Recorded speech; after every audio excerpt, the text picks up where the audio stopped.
My granddad is probably the one that just got me into projects and fixing things, and I've loved electronics for as long as I can remember. I mean, I can remember soldering like a power cord back onto maybe like a lamp or something.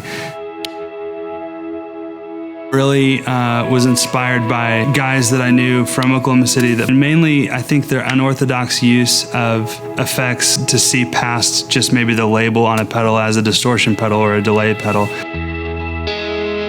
Back in 2006, I had taken that love for sounds that have been in my head, building gear for myself, and sort of started exploring building it for other people. And Colt was one of the first customers for one of those amps that we built and sold.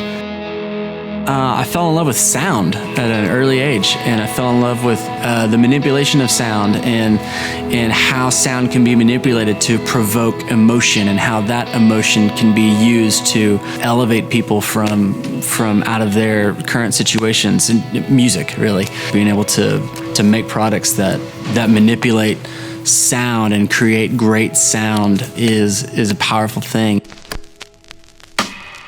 So Jason was making this series of amps out of his garage, and so I met him in like 2007, and I tried to buy one from him, and he made me an amp, and it blew my mind. And so I thought, like, one day I'm gonna work with that guy. So like 3 or 4 years ago, we're doing the Walrus thing, and I was like, I really want to bring Jason on. He calls me up, we go to lunch, and offered me a job, to which I said no. He thought about it, and then he texted me no, and then he still said no. 3 times. He called me back a few weeks later, just again said that he really wanted me to consider coming on. So I was mowing my yard and just came to the realization that I really don't have a good reason to say no. He finally said yes, and I can't imagine what Walrus Audio would be without him. He's great.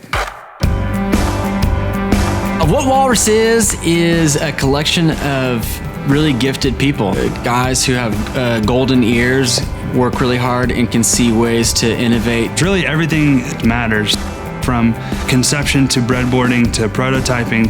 Whether it's on the development side or on the fulfillment side or customer service or anything. All those details add up to be a really great product.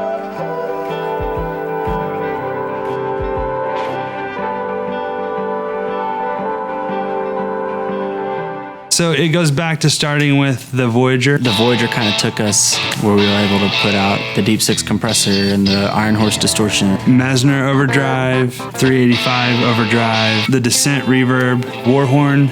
I fell in love with the Ryan Adams self-titled record, and out of that kind of came the Julia. We fall in love with sound. So really all these pedals come from really points of inspiration, classic sounds that have been around for decades, putting modern innovations on top of those sounds to be able to use them in modern day situations.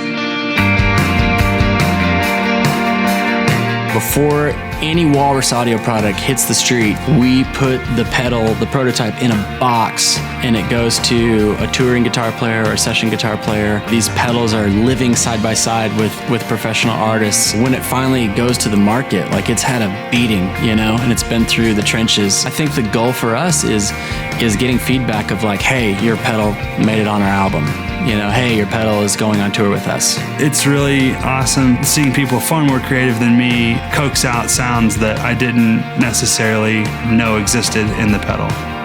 And that kind of stuff is like, sweet, very cool. I mean, this place is full of intentionality, and this place is full of character. We have a great team at Walrus. We have fun every day at work. It's just one big family. Man, we laugh, we joke, shoot Nerf guns at each other a lot. It's a bunch of guys, and Ivory, she's awesome. It's a collection of people who want to work together to make quality happen. Because I think we're in pursuit of the same thing, and that's some sort of standard of perfection. I'm pretty hard on myself, and I think everybody here is pretty tough on themselves. I can't think of anybody here that doesn't fulfill that dream, really. I mean, it's what Walrus is.